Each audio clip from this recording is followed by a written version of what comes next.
Hello viewers, welcome back to my channel Sauces and Spices. நான் Mrs. SHANTHINI Yoganandan. இன்னைக்கு நம்ம எண்ணெய் கத்திரிக்காய் குழம்பு பண்ண போகிறோம். ஸோ இதுக்கு நம்ம ஒரு சட்டியில் பண்ணால் தான் ரொம்ப டேஸ்ட்டாக இருக்கும். ஸோ அதனால் எப்போவுமே இந்த மாதிரி மீன் குழம்பு, இந்த மாதிரி குழம்பு எல்லாமே சட்டியில் பண்ணால் ரொம்ப தான் நல்லாயிருக்கும். அட்லீஸ்ட் இந்த மாதிரி குழம்புக்கெலாம் சட்டியில் பண்ணும்போது இன்னும் ரொம்பவே நல்லாயிருக்கும். இப்போ கொஞ்சம் நல்லா சூடானதுக்கப்புறமா நம்ம பார்க்கலாம். நல்லா சூடாயிடுச்சு. பார்த்தீங்கன்னா 1/2 கப் நல்லெண்ணெய் விடுறேன். நல்லெண்ணெய் தான் ரொம்ப நல்லாயிருக்கும். நீங்கள் இந்த மாதிரி காரக்குழம்புக்கு, மீன் குழம்புக்கு, இந்த மாதிரி எந்த காரக்குழம்பு பண்ணாலும் நல்லெண்ணெய் போட்டு பண்ணும்போது அது ரொம்ப நம்மளுக்கு ரொம்ப வயிறு வலிக்கிறதோ அந்த மாதிரி ப்ராப்ளம்லாம் இல்லாமல் நல்லாயிருக்கும், கூலாக இருக்கும் அந்த நல்லெண்ணெய். ஸோ நல்லெண்ணெய் 1/2 கப் நல்லெண்ணெய். ஒரு 1/2 டீஸ்பூன் கடுகு போடுறேன். மிளகு பார்த்தீங்கன்னா சும்மா கொஞ்சமாக மிளகு, அதே போல் வெந்தயமும் கொஞ்சமாக போடுறேன். அவ்வளோதான்.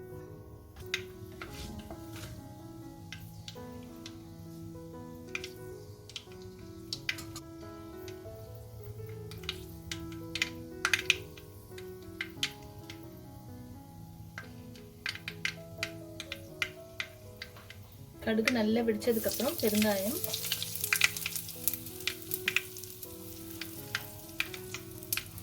அப்புறம் பார்த்தீங்கன்னா ஒரு 1 கப் சின்ன வெங்காயம் கட் பண்ணி வச்சுருக்கேன். சின்ன வெங்காயம் ரொம்ப நல்லாயிருக்கும். அதை ஆட் பண்ணிக்கோங்க.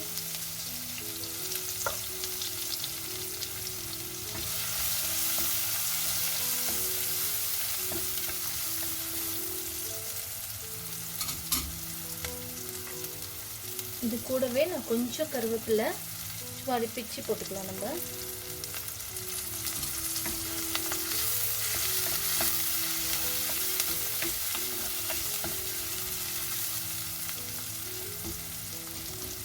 கொஞ்சம் நல்லா வதங்கிட்டோம். ஒரு 1/2 டீஸ்பூன் அளவு உப்பு போடுறேன். நல்லா வதங்கிடும் உப்பு போட்டதுக்கப்புறமா. இப்போ பார்த்தீங்கன்னா வெங்காயம் கொஞ்சம் நல்லா வதங்கிடுச்சு. இந்த ஸ்டேஜில் ஒரு 1/2 டீஸ்பூன் இஞ்சி பூண்டு பேஸ்ட் போடுறேன். அவ்வளோதான், ரொம்ப தேவையில்லை. இது போடணும்னு அவசியம் இல்லை, போட்டால் நல்லாயிருக்கும். போடாமையும் நம்ம செய்யலாம்.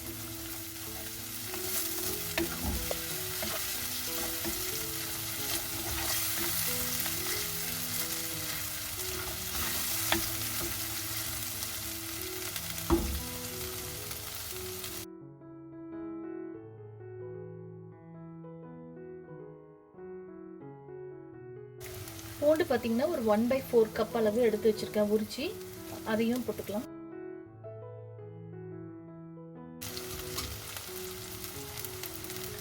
தக்காளி பார்த்தீங்கன்னா ஒரு 1 கப் தக்காளி நல்ல பழமான தக்காளி, அதையும் கட் பண்ணி வச்சுருக்கேன், அதையும் சேர்த்துக்கலாம்.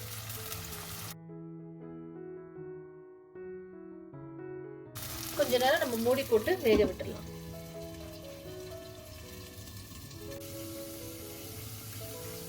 இப்போ ஒரு 5 மினிட்ஸ் ஆயிடுச்சு.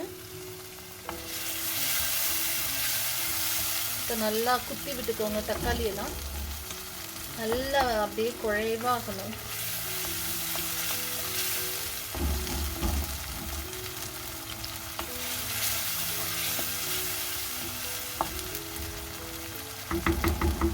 இன்னும் ஒரு 2 மினிட்ஸ் வைக்கலாம் நம்ம.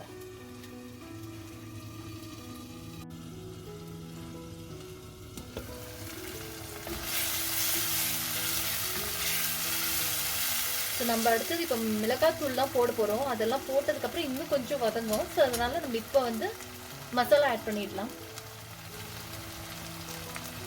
1 டேபிள் ஸ்பூன் இது வெறும் மிளகாத்தூள் ஆட் பண்ணுறேன். 1.5 டேபிள் ஸ்பூன் வெறும் மிளகாய் தூள் ஆட் பண்ணியிருக்கேன். காரம் அவங்கவுங்க இஷ்டத்துக்கு ஏற்ற மாதிரி காரம் கம்மி பண்ணிக்கோங்க, இல்லை ஜாஸ்தி வேணால் போட்டுக்கலாம். பட் இது கரெக்டாக இருக்கும். ஸோ 1.5 டேபிள் ஸ்பூன் நான் மிளகாத்தூள் போட்டதுனால 3 டேபிள் ஸ்பூன் தனியாத்தூள் போடுறேன். சாம்பார் பவுடர் ஒரு 2 டேபிள் ஸ்பூன் போடுறேன். மஞ்சள் தூள் ஒரு 1/2 டீஸ்பூன் போடுறேன். இந்த மசாலாக்கு ஏற்ற மாதிரி ஒரு 1/2 டீஸ்பூன் சால்ட் இதெல்லாம் போட்டாச்சு. இப்போ நல்லா மிக்ஸ் பண்ணி விட்டுக்கோங்க.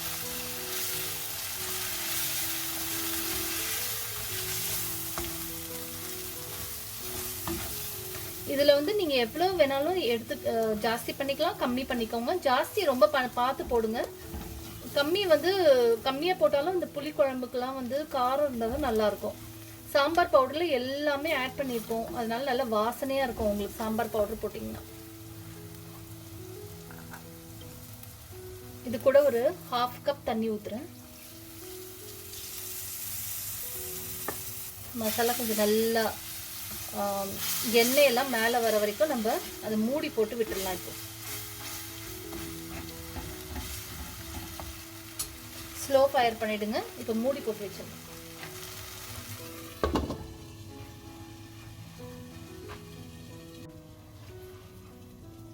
ஒரு 1 மினிட் ஆயிருக்கும். ஒரு வாட்டி நம்ம கிளறி விட்டுக்கலாம். நல்லா கொஞ்சம் ஆயில் எல்லாம் வந்திருக்கு, உங்களுக்கு தெரியும் நினைக்கிறேன்.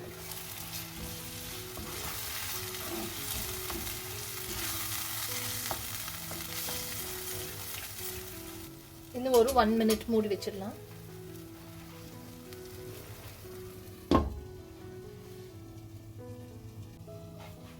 இப்போ இன்னொரு 1 நிமிஷம் நம்ம வச்சிருக்கோம். எண்ணெய் எல்லாம் கொஞ்சம் மேலே வந்துடுச்சு. மசாலா நல்லா பச்சை வாசனை எல்லாம் போயிடுச்சு.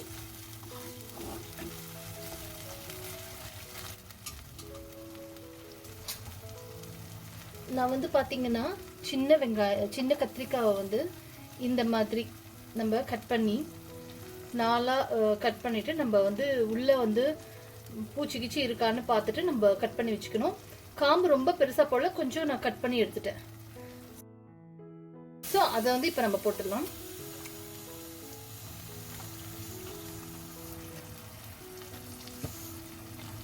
கட் பண்ணி இந்த மாதிரி தண்ணியில் போட்டு வச்சிருங்க, அப்போ தான் நான் கருக்காமல் இருக்கும். ஒரு 13 கத்திரிக்காய் கிட்டே இருக்கும், எல்லாம் குட்டி குட்டி கத்திரிக்காய்.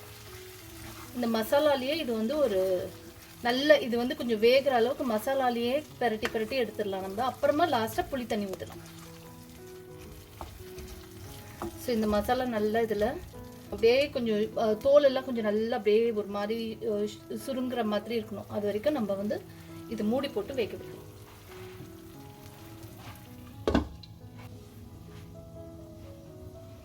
இப்போ ஒரு 3 மினிட்ஸ் ஆயிடுச்சு.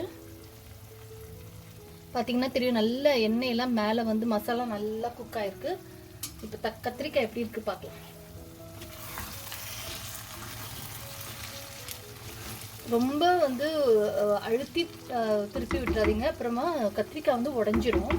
ஸோ பார்த்து நம்ம கொஞ்சம் மெதுவாக எடுத்து விடலாம். இன்னும் கொஞ்ச நேரம் இருக்கணும். இது பார்த்தீங்கன்னா தெரியும், இன்னும் கொஞ்ச நேரம் இருக்கட்டும். இன்னும் 2 மினிட்ஸ் இருக்கட்டும். அதுக்கப்புறமா நம்ம வந்து புளி தண்ணி ஊற்றிடலாம்.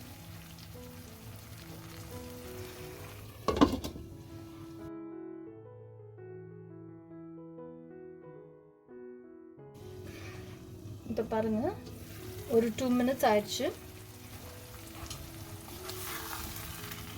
இந்த மாதிரி சின்ன சின்ன கத்திரிக்காய் தான் இருக்கணும்னு இல்லை, கொஞ்சம் பெருசாக இருந்துச்சுன்னா நீட்டமாக கட் பண்ணி போட்டு இதே மெத்தடில் பண்ணுங்க, அவ்வளோதான்.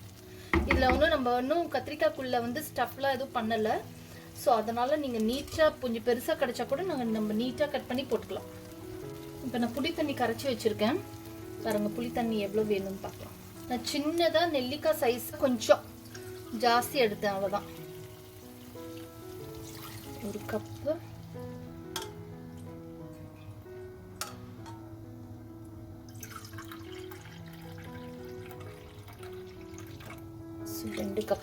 ரெண்டு கப் தண்ணி போதும். ரொம்ப தண்ணியா இருந்தா நல்லா இருக்காது குழம்பு. இது கொஞ்ச நேரம் கொதிச்சு வரட்டும்.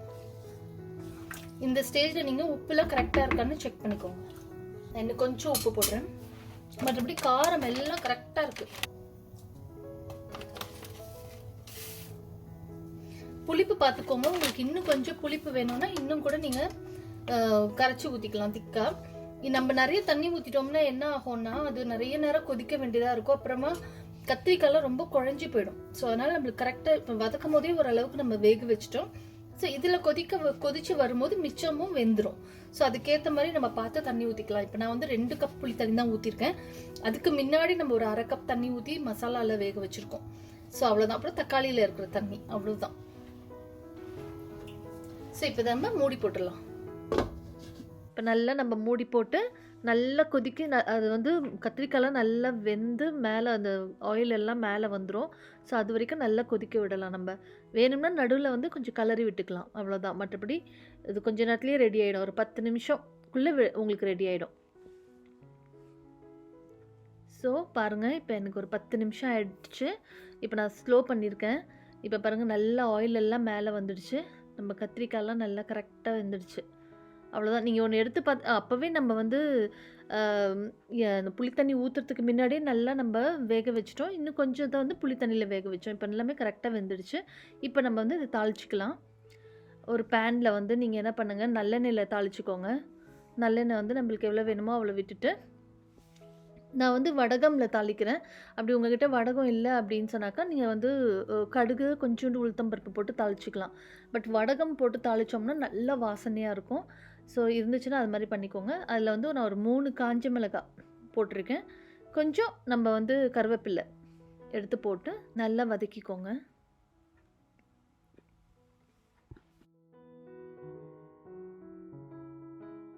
ஸோ இதில் வந்து நம்ம பெருங்காயம் போடணும்னு இல்லை, நம்ம ஃபஸ்ட்டே பெருங்காயம் போட்டுட்டோம். இருந்தாலும் நம்ம இதில் கொஞ்சம் பெருங்காயம் போட்டுக்கிறோம்.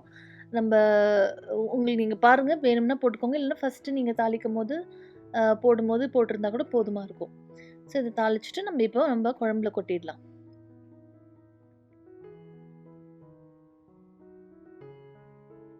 நான் இன்னும் கூட கொஞ்சம் பெருங்காயம் போட்டிருக்கேன். ஆக்சுவலாக பெருங்காயம் போட்டால் நல்லா வாசனை இருக்கும். அதனால தான் நம்ம வந்து அதில் வந்து நம்ம இது பண்ணவே தேவையில்லை. எல்லாமே ரொம்ப நல்லா வாசனையாக நல்லாயிருக்கும் பெருங்காயம் போட்டோம்னா. ஸோ குழம்புல கொட்டியாச்சு.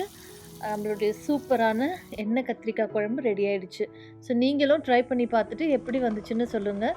நம்ம வந்து சீக்கிரமாக அடுத்த வீடியோவில் பார்க்கலாம். என்னுடைய வீடியோலாம் உங்களுக்கெல்லாம் பிடிச்சிருந்ததுன்னா லைக் பண்ணிக்கோங்க. ஃப்ரெண்ட்ஸ் அண்ட் ரிலேட்டிவ்ஸ் கூட ஷேர் பண்ணிக்கோங்க. எதனா டவுட்ஸ் இருந்துச்சுன்னா கமெண்ட்டில் கேளுங்க. அவ்வளோதான் வியூவர்ஸ், நம்ம சீக்கிரமாக அடுத்த வீடியோவில் பார்க்கலாம்.